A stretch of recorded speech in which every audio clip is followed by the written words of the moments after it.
Hello students, આજે આપણે ધોરણ 11ના ચેપ્ટર નંબર 8ના લેક્ચર નંબર 5માં આદિકોષ કેન્દ્રીય કોષની રચનાને સમજવાનો પ્રયત્ન કરીશું.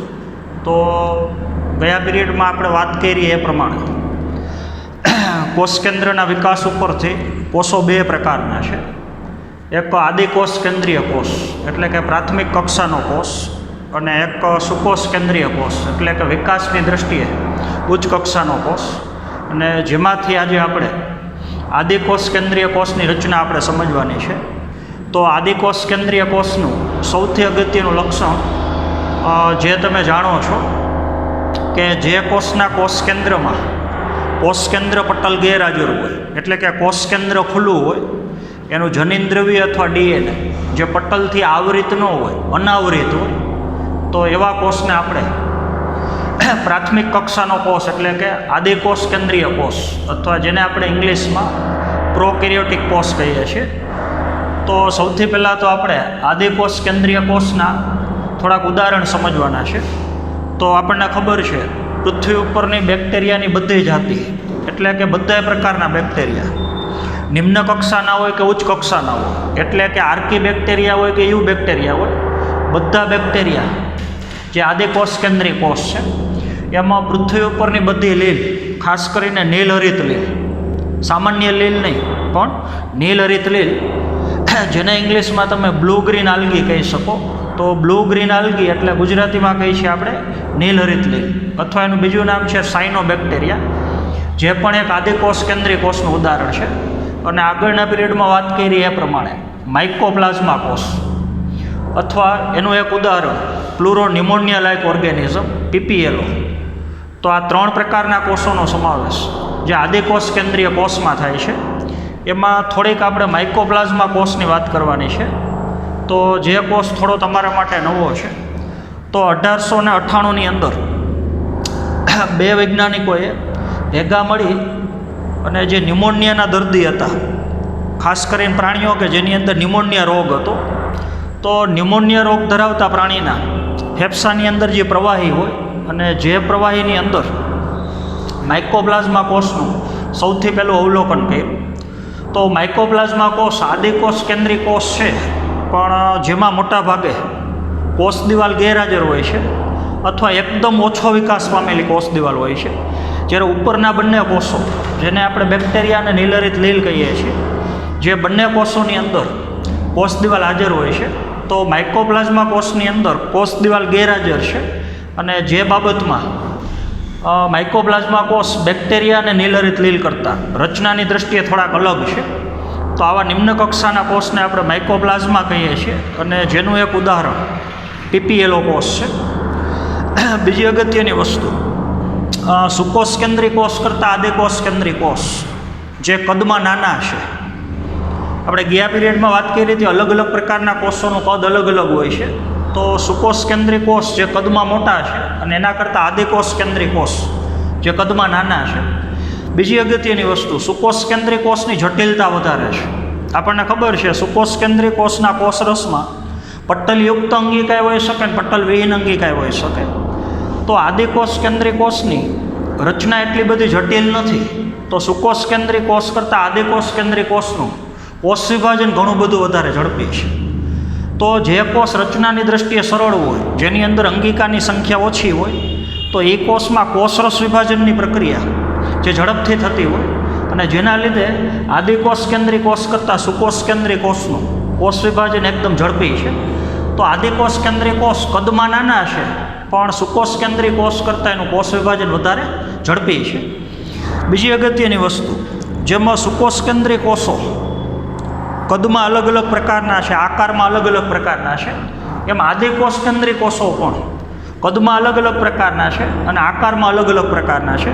દાખલા તરીકે આપણે બેક્ટેરિયાની વાત કરીએ તો આકારની દૃષ્ટિએ બેક્ટેરિયા જે 4 પ્રકારના છે, તો એમાં આપણે અલગ અલગ પ્રકારના આકાર થોડાક આકૃતિ ઉપરથી સમજવાના છે. તો ઘણા બેક્ટેરિયા એવા છે જે પોતાનો આકાર ગોળાકાર ધરાવે છે. તો એ બેક્ટેરિયાને આપણે ગોલાણું કહીએ છીએ, અને કેન્દ્ર ભાગમાં અલ્પ વિકસિત કોષ કેન્દ્ર છે. તો જે બેક્ટેરિયાનો આકાર ગોળ હોય તો એને તમે ગોલાણું કહી શકો, અથવા એને ઇંગ્લિશમાં તમે પોક્સ કહી શકો. તો એના ઉદાહરણો તમને આ પ્રશ્નની જે નીટ માટેની થિયરી આપી છે પીડીએફની અંદર, જે તમને વોટ્સએપના માધ્યમથી પીડીએફ કરવામાં આવશે, તો એની અંદર બધી માહિતી તમને ઉદાહરણ સહિત આપેલી છે. તો જે બેક્ટેરિયાનો આકાર છે ગોળાકાર હોય, જેને તમે ગોલાણું અથવા કોક્સ કહી શકો. અમુક બેક્ટેરિયા એવા છે કે જે સળીની જેમ લાંબા છે, દંડ જેવા છે, તો આ બેક્ટેરિયાને તમે દંડાણું કહી શકો. ગોળ આકાર હોય તો ગોલાણું અથવા કોક્સ કહી શકો. સળી જેવા લાંબા હોય, દંડ જેવા લાંબા હોય, દંડાણું કહી શકો, અથવા ઇંગ્લિશમાં એને બેસિલસ કહી શકો. અમુક બેક્ટેરિયાનો અગ્ર છેડો સહેજ વળાંકવાળો છે, કાજુ જેવો આકાર છે. જો આવો આકાર બેક્ટેરિયા ધરાવતા હોય તો આ બેક્ટેરિયાને તમે વિબ્રિયો અથવા કોમાની નિશાની જેવો આકાર છે, એટલે કોમા બેક્ટેરિયા અથવા અલ્પવિરામ આકારના બેક્ટેરિયા કહી શકો. અને જો બેક્ટેરિયા ગૂંચળામય હોય, કુંતલાકાર હોય, સાપની જેમ વાંકા ચૂકા હોય, તો આવા બેક્ટેરિયાને તમે સર્પાણું કહી શકો, અથવા સર્પાકાર બેક્ટેરિયા કહી શકો, અથવા એને કુંતલાકાર કહી શકો, અથવા એને ઇંગ્લિશમાં તમે સ્પાઇરેલિયમ કહી શકો. તો તમે જોઈ શકો છો કે બધા જ બેક્ટેરિયા આદિકોષ કેન્દ્રીય કોષ છે, અને બેક્ટેરિયાની અંદર 4 પ્રકારના આકાર હોઈ શકે. તો સુકોષ કેન્દ્રીય કોષની જેમ જ આદિકોષ કેન્દ્રીય કોષો પણ અલગ અલગ કદના છે અને અલગ અલગ પ્રકારનો આકાર ધરાવે છે. તો આમાંથી હવે આપણે ખાસ કરીને બેક્ટેરિયાનું ઉદાહરણ લઈને આદિકોષ કેન્દ્રીય કોષની થોડીક ઊંડાણપૂર્વકની રચના હવે આપણે સમજવાની છે. તો આકૃતિ ઉપરથી આખી રચના આપણે સમજવા માટેનો પ્રયત્ન કરીએ. તો તમે જાણો છો કે અલગ અલગ આદિકોષ કેન્દ્રીય કોષ, જેનું કદ અલગ અલગ છે, જેનો આકાર અલગ અલગ છે, પણ મોટાભાગના આદિકોષ કેન્દ્રીય કોષ એટલે કે બેક્ટેરિયા હોય, નીલરિત લીલ હોય, અથવા માઇકોપ્લાઝ્મા કોષ હોય, તો એનું જે પ્રાથમિક બંધારણ છે, એનું જે કોષનું સંગઠન છે, કોષની આખી જે રચના છે, એનું સ્ટ્રક્ચર છે, એ મોટાભાગનું બંધારણ એક સરખું છે. કાર્ય અલગ અલગ છે, કદ અલગ અલગ છે, આકાર અલગ અલગ છે, છતાંય અલગ અલગ પ્રકારના આદિકોષ કેન્દ્રીય કોષની સંરચના અથવા એનું બંધારણ, એનું પ્રાથમિક બંધારણ જે લગભગ એક સરખું છે. એટલે બધા કોષો ભેગા મળી અને એ પ્રકારનો આપણે આદિકોષ કેન્દ્રીય કોષ બતાવીએ છીએ. તો સુકોષ કેન્દ્રીય કોષની જેમ જ આદિકોષ કેન્દ્રીય કોષમાં સૌથી બહારની બાજુનું આવરણ, જેને આપણે કોષ દિવાલ કહીએ છીએ, તો આદિકોષ કેન્દ્રીય કોષને સૌથી બહારની તરફ ઘેરીને આવેલું પહેલું આવરણ જે કોષ દિવાલ છે, અને કોષ દિવાલની અંદર આવેલું બીજા ક્રમનું આવરણ જેને આપણે કોષરસ પટલ કહીએ છીએ. એટલે કે કોષરસને ઘેરીને આવેલું, સીધું ઘેરીને આવેલું કોષ દિવાલની અંદરનું આવરણ જેને આપણે કોષરસ પટલ કહીએ છીએ. તો અંદરની તરફનું આવરણ એટલે કોષરસ પટલ, અથવા જેને તમે કોષરસ સ્તરે કહી શકો. અને કોષરસ સ્તરને ઘેરીને આવેલું બહારની બાજુનું આવરણ જેને આપણે કોષ દિવાલ કહીએ છીએ. તો દરેક આદિકોષ કેન્દ્રીય કોષમાં બહારની તરફ કોષ દિવાલ છે, ને અંદરની તરફ કોષરસને ઘેરીને આવેલું આવરણ જે કોષરસ પટલ છે.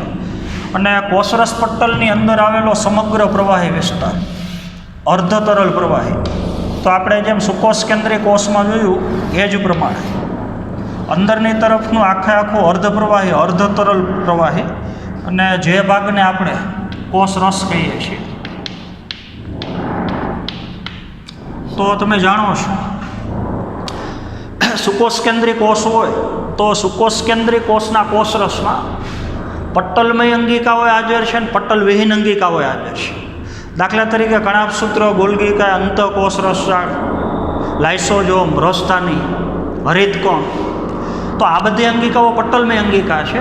તો આવી પટલમય અંગિકાઓ જે સુકોષ કેન્દ્રીય કોષમાં હાજર છે, અને સુકોષ કેન્દ્રીય કોષની અંદર રિબોઝોમ અને તારા કેન્દ્ર જેવી પટલ વિહીન અંગિકાઓ હાજર છે.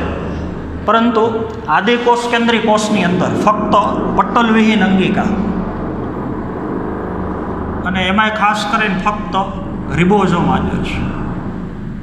તો આદિકોષ કેન્દ્રીય કોષની અગત્યની અને પટલ વિહીન અંગિકા જે રિબોઝોમ છે, તો આ રિબોઝોમનું કદ કેવું હોય, એની રચના કેવી હોય, રિબોઝોમના કાર્ય કેવા હોય, જેનો આપણે પછી આગળ અભ્યાસ કરવાનો છે. પણ અત્યારે તમારે યાદ રાખવાનું છે કે આદિકોષ કેન્દ્રીય કોષમાં ફક્ત પટલવિહીન અંગિકાઓ જ હાજર છે. અને પટલવિહીન અંગિકાનું એક ઉદાહરણ દાખલા તરીકે રિબોઝોમ.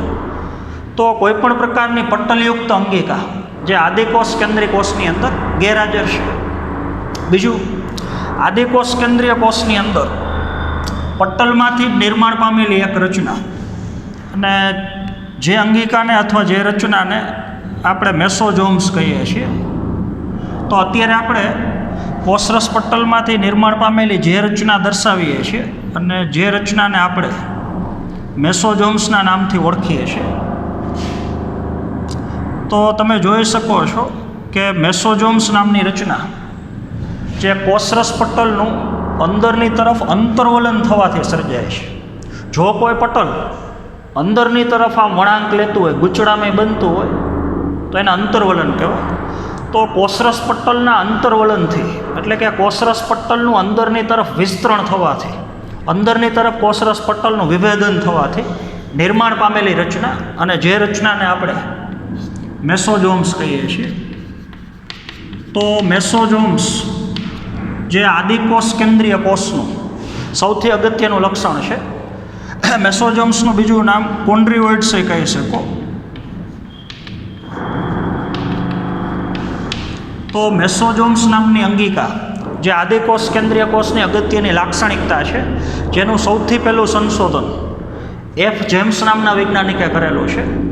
તો આ મેસોઝોમ્સનું કાર્ય તો આપણને ખબર છે, સુકોષ કેન્દ્રીય કોષની અંદર જે કાર્ય કણાભસૂત્ર કરે છે, ખાસ કરીને ઝારક શ્વસનની ક્રિયા, તો એવું શ્વસનનું કાર્ય આદિકોષ કેન્દ્રીય કોષની અંદર મેસોઝોમ્સ દ્વારા થાય છે.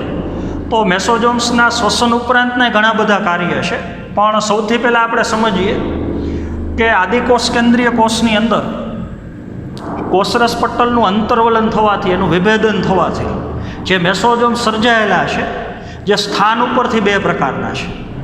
જો સર્જાયેલા મેસોઝોમ્સ કોષરસ પટલની નજીક ત્યાં ગોઠવાયેલા હોય, એટલે કે એનું સ્થાનાંતરણ અંદરની તરફ ન થયું હોય, તો આવા મેસોઝોમ્સને તમે પરિઘીય મેસોઝોમ્સ કહી શકો.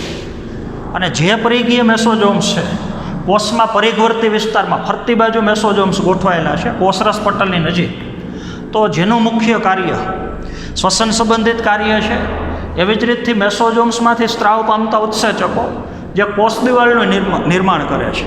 તો આવા મેસોઝોમ્સના અગત્યના બે કાર્ય છે, એક શ્વસનની પ્રક્રિયા અને બીજું કોષ દિવાલનું નિર્માણ કરવું અથવા કોષ દિવાલનો સ્ત્રાવ કરવો. સ્થાન ઉપરથી બીજો મેસોઝોમ્સનો પ્રકાર છે કેન્દ્રીય મેસોઝોમ્સ. તો તમને ખબર છે, બેક્ટેરિયાના મધ્ય ભાગની અંદર આ ભાગમાં પટલ વગરનું કોષ કેન્દ્ર છે, અને કોષ કેન્દ્રની નજીક જો મેસોઝોમ્સ ગોઠવાયેલા હોય કેન્દ્ર તરફ, તો એને તમે કેન્દ્રીય મેસોઝોમ્સ કહી શકો. અને જે કેન્દ્રીય મેસોઝોમ્સનું કાર્ય ખાસ કરીને કોષ વિભાજનની ક્રિયા દરમિયાન ડીએનએના સ્વયંજનન માટેનું છે. તો જ્યારે એક બેક્ટેરિયામાંથી બે બેક્ટેરિયા બનતા હોય, એક કોષમાંથી બે કોષનું નિર્માણ થતું હોય, તો આપણને ખબર છે ડીએનએની સંખ્યામાં વધારો કરવો પડે. તો જેટલા બેક્ટેરિયા પાસે ડીએનએ હોય એની સંખ્યા બમણી કરવી પડે. તો જૂના ડીએનએમાંથી નવા બે ડીએનએ બનવાની ક્રિયા, જેને આપણે ડીએનએનું સ્વયંજનન અથવા ડીએનએનું રેપ્લિકેશન કહીએ છીએ, અને જે ડીએનએનું રેપ્લિકેશન સ્વયંજનનની ક્રિયા જે કેન્દ્રીય મેસોઝોમ્સ દ્વારા થાય છે. અને એવી જ રીતથી એનું એક બીજું કાર્ય, જ્યારે બેક્ટેરિયા કોષ વિભાજન પામતા હોય તો કોષ કેન્દ્રના બે ભાગ થવા જોઈએ. બેક્ટેરિયા પાસે જે ડીએનએનો અણુ છે એ ડીએનએના અણુના બે ભાગ થવા જોઈએ. તો ત્યારે કેન્દ્રીય મેસોઝોમ્સ જે કેન્દ્ર ભાગમાં ડીએનએનો અણુ છે એની સાથે જોડાય અને ડીએનએનું બે સરખા ભાગમાં વિભાજન કરે છે. એટલે કે એક ડીએનએ ઉત્તર ધ્રુવમાં ગોઠવાય છે અને એક ડીએનએ દક્ષિણ ધ્રુવમાં ગોઠવાય છે, અને પછી કોષરસ વિભાજનની ક્રિયા થઈ અને એક બેક્ટેરિયાનું રૂપાંતરણ બે કોષની અંદર થાય છે. તો તમે સમજી શકો છો કે કેન્દ્ર ભાગની અંદર જે મેસોઝોમ્સ ગોઠવાયેલા છે, તો એના અગત્યના કાર્ય એક તો ડીએનએનું સંયોજનન પ્રેરવું, ડીએનએનું સંયોજનન થયા પછી ડીએનએની કોપીની સંખ્યા વધ્યા પછી ડીએનએનું બંને બાળકોષોની અંદર વિતરણ કરવું. તો જે કાર્ય પણ મેસોઝોમ્સનું છે મેસોઝોમ્સના અન્ય કાર્ય આપણે લઈએ તો કોષરસ પટલનું વિસ્તરણ થવાથી સર્જાતી રચના જેને આપણે મેસોઝોમ્સ કહીએ છીએ, તો મેસોઝોમ્સનું નિર્માણ થવાથી કોષરસ પટલનો સપાટીય વિસ્તાર જે છે એના કરતાં એની અંદર વધારો થાય છે. અંદરની તરફ જે પુટિકા જેવી રચના બની છે, નલિકા જેવી રચના બની છે, પટલ જેવી રચના બની છે અને જેની અંદર અસંખ્ય પ્રકારના ઉત્સેચકો છે અને જેના લીધે બેક્ટેરિયાના કોષની ચયાપચય કરવાની ક્ષમતામાં પણ વધારો થાય છે. તો મેસોઝોમ્સનું કાર્ય અલગ અલગ પ્રકારના ઉત્સેચકનો સ્ત્રાવ કરવો જે કાર્ય પણ છે.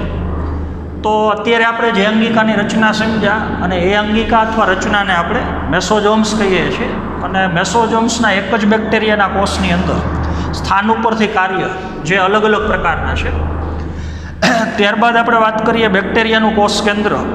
તો તમે જાણો છો કે બેક્ટેરિયાના કોષમાં અથવા આદિકોષ કેન્દ્રીય કોષમાં બરોબર વચ્ચેના ભાગમાં આવેલી એક ગુચડામય રચના અને જે બેક્ટેરિયાનું જનીન દ્રવ્ય છે અને જે જનીન દ્રવ્યને આપણે કોષ કેન્દ્રથી ઓળખીએ છીએ.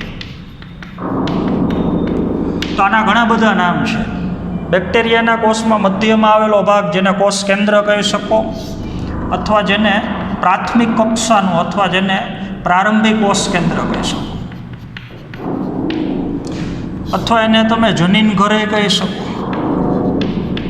અથવા એને તમે ન્યુક્લિયોઇડ કહી શકો. પ્રારંભિક કોષ કેન્દ્ર ન કહેવું હોય તો એને પ્રાથમિક કોષ કેન્દ્ર કહી શકો.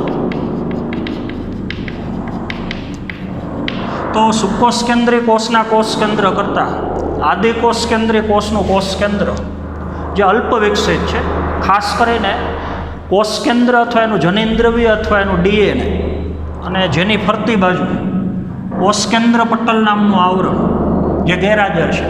તો કહી શકો કે બેક્ટેરિયાનું જનીન દ્રવ્ય, બેક્ટેરિયાનું આનુવંશિક દ્રવ્ય અથવા બેક્ટેરિયાનું ડીએનએ જે પટલથી આવૃત નથી, અનાવૃત છે અથવા ખુલ્લું છે અને જેના લીધે આપણે કોષનો પ્રકાર અથવા એ કોષને આદિકોષ કેન્દ્રીય કોષ કહીએ છીએ.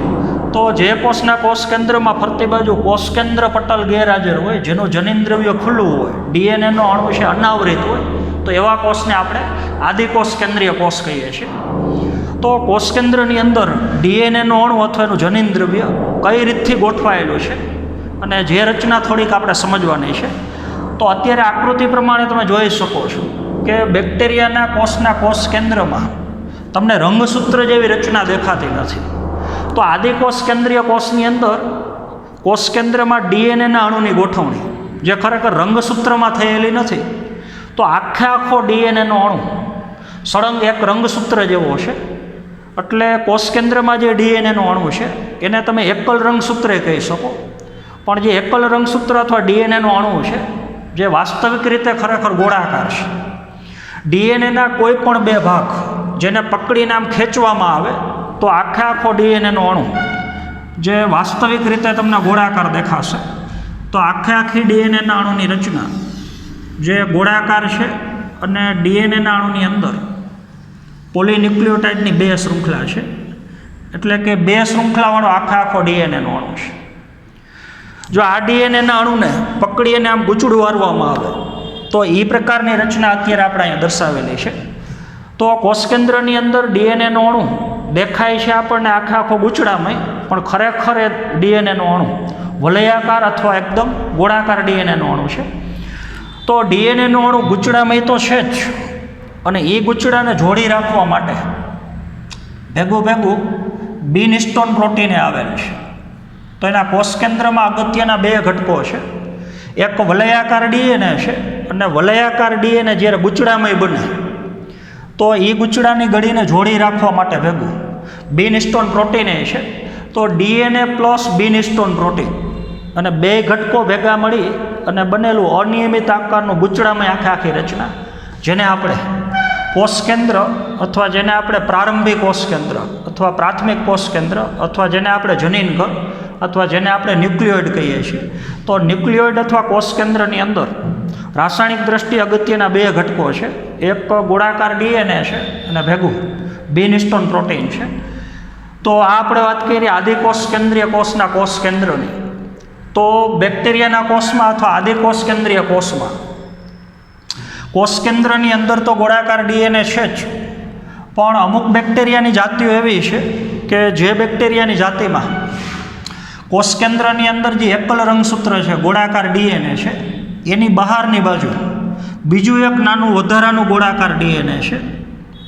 તો દરેક બેક્ટેરિયાની અંદર આવું વધારાનું અને ગોળાકાર ડીએનએ હોય જ, તે જરૂરી નથી. તો જે બેક્ટેરિયાની અંદર આવું પ્લાઝમિડ હાજર છે તો સમજવાનું કે એ પ્લાઝમિડ કોષ કેન્દ્રની અંદર જે ડીએનએ છે એના સિવાયનું વધારાનું ડીએનએ છે. તો આવા વલયાકાર અથવા ગોળાકાર ડીએનએને આપણે પ્લાઝમિડ કહીએ છીએ.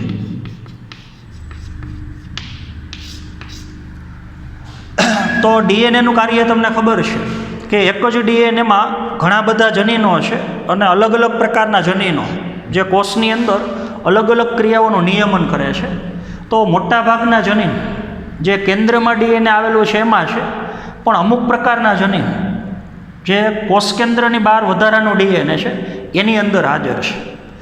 તો સૌથી પહેલાં તો આપણે એ સમજવાનું છે કે બેક્ટેરિયાની અંદર પ્લાઝમિડ હાજરે હોઈ શકે અને ગેરહાજરે હોઈ શકે. તો જે બેક્ટેરિયાની અંદર પ્લાઝમિડ હાજર છે એ બેક્ટેરિયાને તમે F+ કોષો કહી શકો. ફરીથી એક વખત, જે બેક્ટેરિયાની અંદર આવું વધારાનું ગોળાકાર ડીએનએ પ્લાઝમિડ હાજર છે અને એ બેક્ટેરિયાને તમે F+ કોષો અથવા એને તમે નર કોષો કહી શકો. કારણ કે F ખરેખર જનીન છે, તો F નામનું જનીન અથવા F નામનું કારક જે પ્લાઝમિડમાં હાજર છે, તો તમે કહી શકો કે F નામનું જનીન અથવા F નામનું કારક અથવા એને ફળદ્રુપતા કારક એ કહી શકો, ખરેખર એ પ્રજનન માટેનું જનીન છે. તો આવું પ્રજનન માટેનું F કારક જે ફક્ત નર કોષમાં જ હાજર હોય, કારણ કે નર કોષમાં જ પ્લાઝમિડ નામનું ડીએનએ હાજર છે. અને જે કોષોની અંદર પ્લાઝમિડ હાજર છે, F નામનું જનીન હાજર છે, એવા કોષોની બાહ્ય સપાટી ઉપર પ્રોટીનની બનેલી નલિકામય રચનાઓ હાજર છે અને આ રચનાઓને તમે પીલી તરીકે ઓળખી શકો. તો પીલી એવા બેક્ટેરિયાના કોષોની સપાટી ઉપર જ હાજર હોય કે જે બેક્ટેરિયાની અંદર પ્લાઝમિડ હાજર છે અથવા પ્લાઝમિડની અંદર F કારક હાજર છે. કારણ કે F કારક F જનીન દ્વારા જ આ પીલીનું સર્જન થાય છે. બીજો બેક્ટેરિયાનો પ્રકાર, જે બેક્ટેરિયાના કોષોની અંદર પ્લાઝમિડ ગેરહાજર હોય તો તે બેક્ટેરિયામાં F કારક અથવા F જનીન ગેરહાજર છે. તો આવા કોષને આપણે અથવા આવા બેક્ટેરિયાને F- કોષો અથવા એને તમે માદા કોષો કહીશો. તો આ માદા કોષની બાહ્ય સપાટી ઉપર પીલી ગેરહાજર છે. બેક્ટેરિયાના કોષની સપાટી ઉપર પીલી અથવા પ્રોટીનની બનેલી એક પોલીનલિકા, એનું સર્જન તો જ થાય જો પ્લાઝમિડ હાજર હોય, F જનીન હાજર હોય. તો જે બેક્ટેરિયાના કોષની અંદર પ્લાઝમિડ ગેરહાજર છે, F જનીન ગેરહાજર છે, અને એ કોષને આપણે માદા કોષ કહીએ છીએ. માદા કોષની બાહ્ય સપાટી ઉપર પીલી ગેરહાજર છે. તો હવે જ્યારે બેક્ટેરિયા લિંગી પ્રજનનની ક્રિયા કરશે ત્યારે નર કોષ પીલીની મદદથી માદા કોષ સાથે જોડાય છે અને પોતાનું F+ નામનું જનીન, પહેલાં એની સંખ્યા વધારે છે, કોષની અંદર F+ નામના જનીનની સંખ્યા વધારે છે અને પછી પીલીની મદદથી F નામનું જનીન જે માદા કોષમાં વહન પામે છે અને જેના લીધે માદા કોષનું રૂપાંતરણ અથવા F- કોષનું રૂપાંતરણ F+ કોષમાં થાય છે.